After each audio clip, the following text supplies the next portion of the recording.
usia 81 tahun Republik Indonesia, sektor pendidikan di tanah air masih menghadapi tantangan berat. Banyak sekolah yang rusak atau belum layak untuk kegiatan belajar mengajar. Selain itu, ada juga siswa yang mengalami hambatan atau kesulitan untuk menuju ke sekolah. Beberapa di antaranya, mereka harus menempuh resiko, mulai dari melewati jembatan rusak hingga menyeberangi sungai untuk menuju ke sekolah. Presiden Prabowo Subianto telah menjanjikan perbaikan infrastruktur pendidikan, terutama perbaikan sekolah rusak. Anak-anak kita harus memperoleh pendidikan yang baik. Karena itu kita jalankan program perbaikan sekolah terbesar dalam sejarah kita. Sampai tahun ini kita telah perbaiki lebih dari 71.744 sekolah. Tahun lalu 17.000, tahun ini 71.000 lebih. Tahun depan target kita 100.000. Tahun 2008 100.000. Tahun 2029 semua sekolah di Indonesia, SD, SMP, SMA, SMK, termasuk di pesantren-pesantren harus kita selesai renovasi. Selain masalah infrastruktur, kesejahteraan guru belum mendapat perhatian khusus. Pemerintah menyatakan kenaikan gaji guru belum masuk dalam rencana pemerintah. Anggaran pendidikan tuh naik, berarti akan ada kenaikan gaji guru atau enggak? Enggak. Enggak, tahun depan enggak ada kenaikan gaji guru, Pak? Belum diumumkan. Tapi bukan berarti nggak mungkin. Kan bisa aja sambil berjalannya waktu nanti kalau emang saya punya uang lebih dan emang dibutuhkan kita bisa tambah juga. Tapi sekarang belum direncanakan.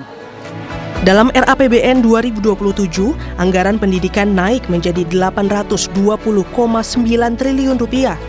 Namun dari total anggaran tersebut, 240 triliun diantaranya dialokasikan untuk program makan bergizi gratis.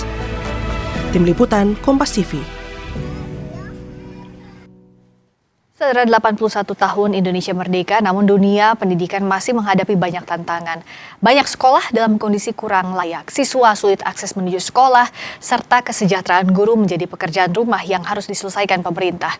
Kita ulas lebih dalam permasalahan pendidikan di Indonesia bersama dengan Deputi 1 Badan Komunikasi Pemerintah RI, Pak Depi, dan juga Kepala Bidang Advokasi Guru Perhimpunan Pendidikan dan Guru P2G, Mas Iman. Selamat malam, Mas Iman Zanatul Hairi sudah hadir di Sapa Indonesia Malam. Terima kasih sudah hadir, Mas Fat juga Mas Iman. Tapi sebelum kita dialog, kita akan lihat dulu ya situasi terkini karena saat ini sedang ada Karnaval Kemerdekaan di Monas, Jakarta. Presiden Prabowo Subianto juga hadir dalam Karnaval Kemerdekaan ini yang akan dihadiri berbagai elemen masyarakat. Tadi setelah rangkaian upacara penurunan bendera Sang Merah Putih di Istana Merdeka, lanjut ke Monas, Jakarta Pusat, yang kita lihat ada pagelaran kesenian juga, pencaksilat dan sajian seni lainnya. Di karnaval ini juga akan ada kendaraan hias dari berbagai kementerian dan lembaga yang nanti akan parade melintasi sejumlah kawasan ikonik Jakarta, mulai dari kawasan Monumen Nasional, lalu ke Bundaran Hotel Indonesia, dan nanti berakhir di Taman atau Skate Park. Kehadiran Presiden Prabowo dari Karnaval ini jadi bagian rangkaian agenda perayaan HUT ke-81 RI, dan pemerintah menyampaikan bahwa dalam Karnaval ini selain melibatkan berbagai elemen dari pengisi acara, juga ribuan pelaku usaha UMKM di rangkaian kegiatan masih dalam rangka HUT ke-81 RI. Di tengah perayaan ini tentu saja bukan hanya seremoni, kita harus beranjak dan juga kita harus menggarisbawahi apa saja persoalan yang masih harus dibenahi. Ya, ini salah satunya pendidikan yang akan kita bahas malam ini. Kalau dari Mas Iman, sebenarnya apa sih yang urgent untuk diselesaikan lebih dulu oleh pemerintah saat ini? Yang pertama adalah persoalan literasi dan numerasi anak-anak kita. Dan itu terjadi di sekolah dasar. Kami kira itu yang harus pertama dibenahi. Yang kedua adalah mengenai kesejahteraan gurunya. Ya. Kesejahteraan guru kami lihat memang sudah ada beberapa perbaikan. Misalkan tunjangan profesi guru 2 tahun terakhir ada sekitar 800.000 guru. Tetapi itu tidak menyentuh akar persoalannya. Karena tata kelola guru kita kebetulan sangat rumit ya. dikelola oleh lebih dari 5 undang-undang dan juga lebih dari 5 kementerian atau lembaga. Dan itu memang sekarang sedang berjalan, sedang ada revisi undang-undang. Tetapi kemudian meskipun sudah ada bantuan melalui tunjangan profesi yang sekarang sangat cukup besar itu, inti persoalannya adalah bahwa jaminan kesejahteraan guru itu sebetulnya bukan di tunjangan. Misalkan persoalan ketika teman-teman guru ini diangkat menjadi ASN P3K paruh waktu. Tunjangan profesinya misalkan 2 juta, tetapi gaji dia untuk menjadi P3K paruh waktu itu gaji 100.000, 139.000, 50.000 per bulan di Sumedang, di Dompu, di Musirawas. Ini ada persoalan serius harmonisasi antara pemerintah pusat dan daerah. Yang jujur kalau kita lihat memang karena efisiensi untuk MBG itu sehingga kemudian muncul berbagai persoalan bukan hanya di pendidikan ya, pembiayaan dan lain seterusnya. Tapi tadi bahwa ada persoalan juga di dalam pendidikan dasar kita dan kami melihat masih kurang ya intervensi pemerintah pusat maupun daerah. Kita tidak satu persatu, kita dua-duanya kita salahkan gitu ya. Semuanya punya kontribusi karena dalam undang-undang dasar kita kan karena tahu berkelindan dua-duanya 20% APBN dan APBD ya, dua-duanya itu harus punya kontribusi dan kami lihat di sini apa yang dilakukan terhadap pendidikan dasar ini masih sangat minim. Padahal kalau itu tidak diperbaiki, Pak Prabowo ini bisa mengalami kerugian lebih dari 1.000 triliun untuk 5 tahun ini kalau itu tidak dibenahi. Nah, kita akan bahas soal ini. Kan bagaimana kualitas pendidikannya baik, tadi kita membenahi literasi, numerasi di pendidikan dasar, kalau kesejahteraan gurunya belum tertangani dengan baik, dan ini sudah berlangsung bertahun-tahun lamanya, belum ada solusi yang bisa real dirasakan di berbagai pelosok. Apa Mas Fat yang realnya di HUT ke-81 RI ini? Iya, Friska. Jadi seperti kita ketahui bersama, memang masalah pendidikan ini adalah sesuatu yang kompleks ya. Pertama karena masalah tidak terjadi hanya disumbang oleh 1-2 tahun problem, tapi bertahun-tahun. Ada yang dibiarkan, ada yang tidak disentuh gitu ya. Jadi ini sudah berkelindan menjadi sesuatu yang kompleks dan multidimensional gitu ya sifatnya. Bukan hanya soal siswanya, gurunya, mungkin juga soal kurikulumnya, buku ajarnya, kemudian juga infrastruktur pendidikannya, baik itu bangunan maupun infrastruktur pendukung pendidikan lainnya atau pendukung pembelajaran gitu ya. Jadi semuanya harus disentuh, semuanya harus diperhatikan dan semuanya harus dibenahi satu persatu. Nah, yang bisa dikabarkan, kabar baiknya dalam peringatan ke-81 kemerdekaan Republik Indonesia ini sudah ada komitmen yang kuat dari pemerintahan Pak Prabowo Subianto. Pertama-tama yang bisa kita lihat dampaknya secara nyata adalah perbaikan bangunan sekolah gitu ya. Jadi program revitalisasi sekolah ini dikerjakan secara masif. Sudah terkonfirmasi hampir 17.000 sekolah selesai direvitalisasi. 2026 ini direncanakan ada yang sedang on progress ada 71.000 sekolah dan direncanakan harus selesai di tahun depan itu 100.000 sekolah. Jadi ini adalah satu langkah besar yang tentu juga membutuhkan political will yang kuat gitu ya dan juga komitmen anggaran yang memadai. Di samping itu juga ada dukungan terhadap infrastruktur pembelajaran seperti panel interaktif digital misalnya yang sudah disebarkan kepada 288.000 titik atau sebanyak 288.000 interaktif flat panel sudah disebar ke puluhan ribu atau ratusan ribu sekolah.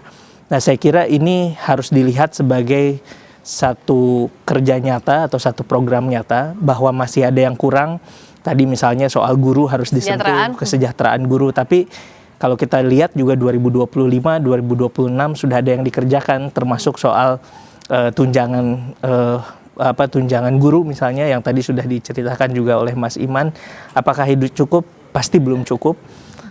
Perlu sinergi dan kerjasama berbagai pihak, masukan-masukan dari para ahli atau praktisi seperti Mas Iman, kemudian juga dari berbagai kalangan juga penting. Media tentunya yang terus juga memantau di berbagai yang harus jadi perhatian pemerintah pusat maupun pemerintah daerah karena pendidikan ini adalah perhatian semua pihak gitu ya. Ya, betul.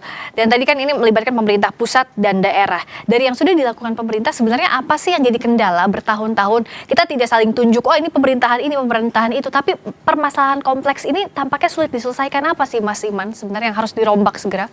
Iya, karena berbagai program yang menggunakan anggaran pendidikan itu tidak diarahkan pada sasaran yang benar-benar membutuhkan. Misalnya apa itu? Kepada guru, kepada siswa. Kalau kita hitung misalkan dana BOS untuk siswa SD kita itu kisarannya hanya 900.000 per tahun. Kalau dihitung per hari dengan asumsi 245 hari per tahun, berarti murid-murid kita ini dalam satu hari digelontorkan dana Rp3.000 oleh pemerintah. Ini berbanding terbalik dengan MBG yang 15.000 per hari. Kami dari P2G ini sebetulnya termasuk penggugat MBG di MK. Makanya ketika Pak Purbaya mengatakan anggaran pendidikan naik, alhamdulillah 820 triliun. Tapi ketika MBG masuk lagi, tidak alhamdulillah lagi gitu. Karena harapan kami keputusan MK ini dibaca dengan tingkat moral yang sangat tinggi. Sehingga kemudian ketika MK mengatakan paling lambat 2028, mestinya 2027 sudah tidak ada. Tapi ya mungkin sudah sampaikan Pak Purbaya, mungkin ada perbaikan di tengah seperti apa, tapi kami masih berharap ada titik terang. Karena apa? Karena persoalan gaji guru di daerah itu tidak akan selesai kalau pemerintah transfer ke daerahnya itu makin berkurang. Kemarin saya lihat sekitar 200 triliun, kurang dari 300 triliun untuk transfer ke daerah di anggaran pendidikan. Ini akan menjadi kabar buruk karena itu seperti tahun 2023. Jadi seolah-olah naik padahal transfer ke daerah turun, dan itu akan berakibat pada guru-guru kita. Guru-guru kita yang saat ini sangat rentan dipecat karena mereka P3K dan P3K paruh waktu. Dan yang honorer juga belum. Nah ini yang saya kira harus menjadi fokus utama sehingga tidak mungkin ada sekolah dengan interaktif lab panel tapi gurunya tidak ada. Nah, untuk menjawab kegelisahan ini, alokasinya untuk MBG di pendidikan meskipun ada putusan MK, apa sih yang pemerintah jaminkan agar tidak ada keresahan dari Mas Iman, kawan-kawan di dunia pendidikan terutama? Sesaat lagi di Sapa Indonesia Malam, kami segera kembali. Silakan diminum dulu.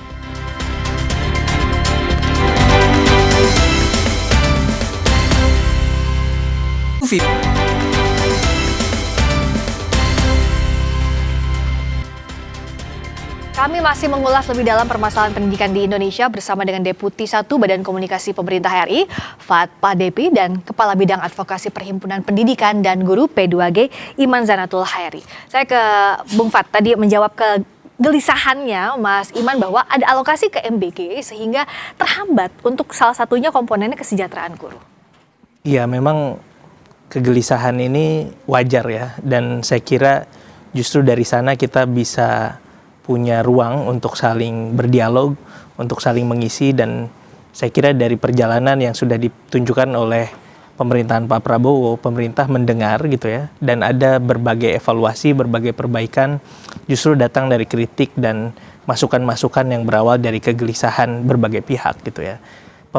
Kan pemerintah ini seninya itu adalah mengelola anggaran, mengelola fiskal dalam rangka menyelesaikan problem yang sedang dihadapi masyarakat di berbagai dimensinya gitu ya.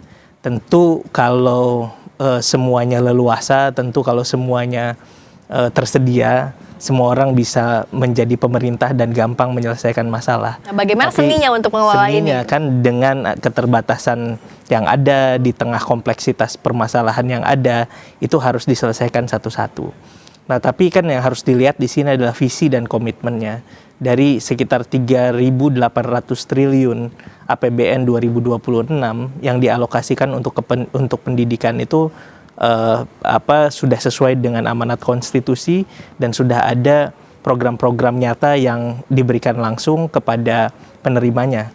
Misalnya beasiswa untuk guru yang sebelumnya itu profesi guru itu afirmasinya 12.500-an beasiswa, di pemerintahan Pak Prabowo ini naik jadi 150 ribuan.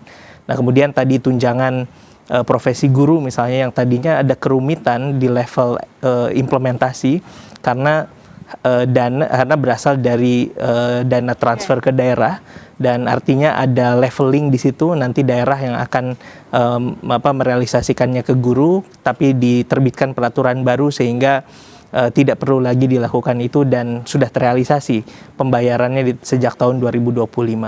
Jadi berbagai persoalan terus diperhatikan, terus didengar dan diselesaikan satu persatu, dan saya kira dampaknya bisa dilihat bahwa masih ada masalah di beberapa titik, masih ada masalah yang harus terus ditingkatkan gitu ya, tingkat perhatian pemerintah ke sana. Saya kira itu menjadi tugas pemerintah dan tugas kita bersama untuk memastikan guru lebih sejahtera, pendidikan nanti kualitasnya meningkat, sekolah-sekolah jadi makin bagus, dan ujungnya kita ingin mencetak sumber daya manusia Indonesia yang lebih baik di kemudian hari. Upaya ini sudahkah on the track kalau menurut Mas Iman? Iya, yang pertama kalau kita bicara prioritas, MBG dan kesejahteraan guru itu sama-sama janji Prabowo Gibran ketika kampanye 2024. Dan kami masih ingat bahwa akan ada upah minimum guru non-ASN yang mungkin sudah 2 tahun merdeka di era Pak Prabowo ini masih belum diwujudkan. Sampai kemudian kami berharap gitu ya, kami tidak perlu sampai harus ke MK gitu. Karena saat ini kami pun masih di MK, ada gugatan lain, yaitu bagaimana caranya ada upah minimum guru dan juga dosen. Bersama Serikat Pekerja Kampus kita menggugat bagaimana supaya ada ketentuan semacam ini. Dan kami kira ada segi positifnya. Ketika kemudian pemerintah mengangkat pegawai SPPG menjadi ASN tanpa undang-undang, kira-kira gitu. Kenapa itu tidak bisa diterapkan kepada guru-guru honorer? Harapan kami mungkin di tahun 2027 ini supaya ada harapan terhadap guru-guru honorer P3K. Pak Presiden itu bisa mengambil langkah strategis yang ini bisa mengembalikan pendidikan kepada mereka yang memang bekerja untuk pendidikan. Dan kami kira misalkan ya ada sekolah yang rusak, ada fasilitas yang kurang baik, tapi kalau gurunya itu gajinya layak, dia dijamin statusnya, saya yakin pendidikan akan tetap hidup di daerah 3T. Tapi kalau itu tidak diutamakan, ini akan menjadi persoalan, dan saya kira ini persoalan di masa depan. Dan kami tetap akan berupaya ya dengan kritik, dengan masukan, tapi harapan kami mungkin tanpa masukan pun negara sudah otomatis gitu ya, dan bekerja sesuai dengan apa yang kita harapkan tentang kesejahteraan guru gitu. Singkat saja untuk menutup, itu bisa dilakukan? Ya tentu itu bisa dilakukan, dan pemerintah saya kira punya concern yang sangat besar ke situ. Tapi kan kita tahu bahwa problem guru ini kompleks gitu ya. Jadi bukan hanya soal misalnya apakah bisa ada upah minimum guru, mungkin itu ide yang baik, tapi itu juga itu juga yang harus kita perhatikan. Bisa jadi nanti harus diperhatikan juga, mungkin akan ada profesi-profesi lain yang juga harus diperhatikan, sehingga kita ke level yang lebih tingginya. Yang diperbaiki adalah kesejahteraan kesejahteraan yang lebih merata gitu ya. Upah minimum provinsi harus naik, upah minimum yang harus naik gitu. Termasuk guru di sana, karena bagaimanapun juga pendidikan ini jalan kalau gurunya juga sejahtera. Gurunya masih di bawah upah minimum. Ya, dan itu yang harus ditingkatkan sebagai janji dari Presiden. Terima kasih Mas Fad, terima kasih Mas Iman sudah hadir di Sapa Indonesia Malam Spesial Kemerdekaan. Berikutnya saudara, kami kembali sesaat lagi dengan sorotan menarik lainnya usai jeda. Silakan diminum lagi dulu.